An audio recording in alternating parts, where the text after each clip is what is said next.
Hi hello friends, welcome to my channel. Today recipe என்னன்னு பார்த்தீங்கன்னா நாட்டுக்கோழி குழம்பு. இது பார்த்தீங்கன்னா ஹோட்டல் ஸ்டைலில் செஞ்சுருக்கோம். நீங்கள் பிகினர்ஸாக இருந்தாலும் இது ஈஸியாக செஞ்சு பார்க்கலாம். இது பேச்சுலருக்கு ஒரு ஈஸியான ரெசிபி தான். இது வாங்க எப்படி செய்யுதுன்னு பார்க்கலாம். இதற்கு தேவையான பொருள் என்னென்னு பார்த்துக்கலாம். வாங்க வீடியோக்குள்ளே போகலாம்.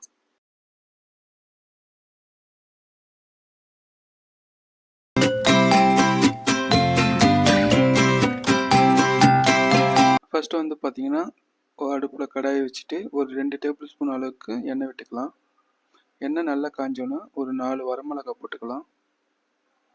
அடுத்து பார்த்தீங்கன்னா 4 பட்டை, அடுத்தது 3 கிராம்பு, அப்புறம் 3 ஏலக்காய், அப்புறமா 2 டேபிள் ஸ்பூன் கோரியண்டர், அப்புறம் 1 டேபிள் ஸ்பூன் பெப்பர் போட்டுக்கலாம். அப்புறம் 1 டேபிள் ஸ்பூன் ஜீரகம், அப்புறம் 1 டேபிள் ஸ்பூன் சோம்பு எல்லாம் போட்டுட்டு நல்லா கிளறி விட்டுக்கோங்க. விட்டுட்டு தனியாக எடுத்து வச்சுக்கோங்க.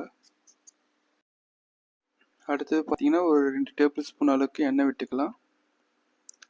எண்ணெய் நல்லா காஞ்சோன்னா ஒரு 10லேருந்து ஒரு 12 வெங்காயம் போட்டுக்கலாம், சின்ன வெங்காயம்.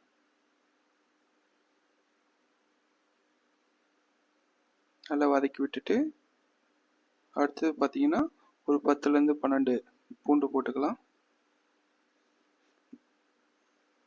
அடுத்து கொஞ்சமாக கருவேப்பிலை போட்டுக்கலாம்.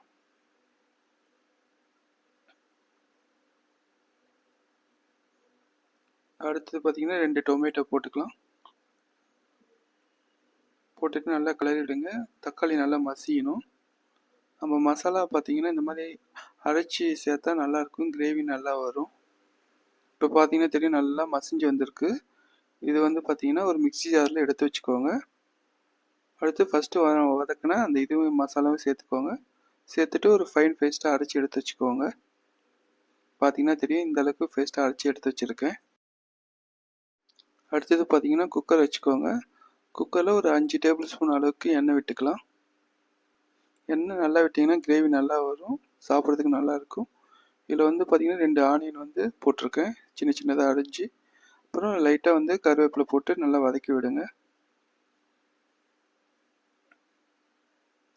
அப்புறம் பார்த்தீங்கன்னா இதோட ஒரு 2 வரமிளகாய் சேர்த்துக்கோங்க.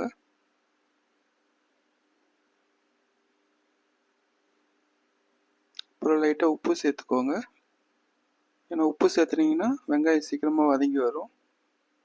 அடுத்தது பார்த்தீங்கன்னா ஜிஞ்சர் கார்லிக் பேஸ்ட்டு போட்டு நல்லா கிளறி விடுங்க, அந்த பச்சை வாசனை போகிற வரைக்கும்.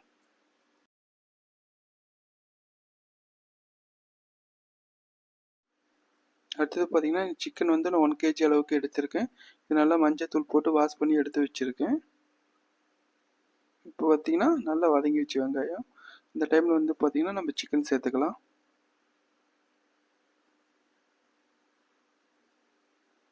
சிக்கன் சேர்த்துட்டு நல்லா கிளறிடுங்க.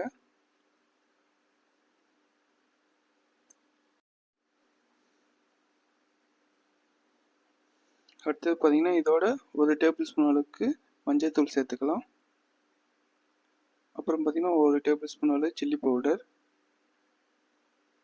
அடுத்து 2 டேபிள் ஸ்பூன் அளவுக்கு கொத்தமல்லி பவுடர். அப்புறம் 1 டேபிள் ஸ்பூன் சிக்கன் மசாலா சேர்த்துட்டு நல்லா கிளறி விடுங்க.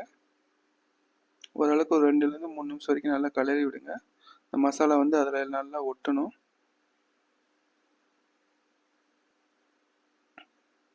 இந்த டைமில் லைட்டாக தண்ணி சேர்த்துக்கோங்க.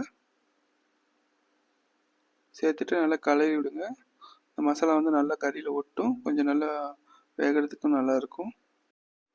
அடுத்து பார்த்தீங்கன்னா Kashmiri chilli powder 1 table spoon அளவுக்கு எடுத்துக்கோங்க. இது பார்த்தீங்கன்னா சேர்த்துனீங்கன்னா கலர் கொஞ்சம் நல்லா இருக்கும், பார்க்குறதுக்கு கொஞ்சம் அழகாகவும் இருக்கும். அடுத்தது பார்த்தீங்கன்னா நம்ம அரைச்சி வச்ச அந்த பேஸ்ட்டை இதோட சேர்த்துக்கலாம். சேர்த்துட்டு கொஞ்சம் தண்ணி நல்லா சேர்த்துக்கோங்க. கறி நல்லா முழுகிற அளவுக்கு சேர்த்துக்கோங்க. சேர்த்துட்டு நல்லா கொஞ்சம் லைட்டாக கிளறி விடுங்க. இந்த டைமில் பார்த்தீங்கன்னா லைட்டாக உப்பு சேர்த்துக்கோங்க.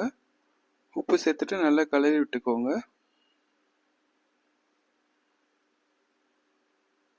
லைட்டாக கொதிக்க ஆரம்பித்தோடனே நம்ம குக்கர் போட்டு மூடிக்கலாம். மூடிட்டு ஒரு 4லேருந்து 5 விசில் வரைக்கும் விடுங்க. அப்போ தான் கறி நல்லா வெந்து வரும். விசில் வந்தாச்சு. இப்போ குக்கர் ஓப்பன் பண்ணி பார்க்கலாம். கலர் பார்த்தீங்கன்னா தெரியும், நல்லா சூப்பராகவே வந்திருக்கு.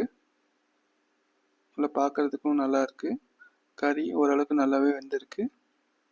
இந்த டைம் பார்த்தீங்கன்னா தேங்காய் வந்து நம்ம அரைச்சி வச்சுருக்கோம், அது வந்து இதோட சேர்த்துக்கலாம்.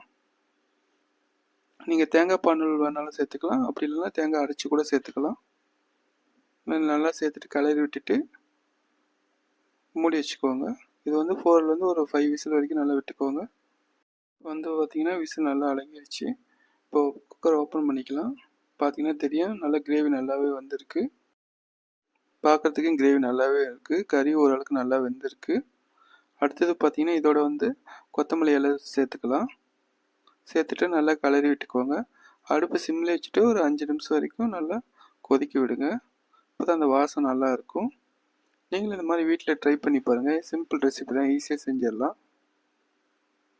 இப்போ பார்த்தீங்கன்னா கறி பார்த்தீங்கன்னா தெரியும், நல்லா வெந்து வந்திருக்கு. நீங்களும் இந்த மாதிரி ட்ரை பண்ணி பாருங்கள். Thank you friends.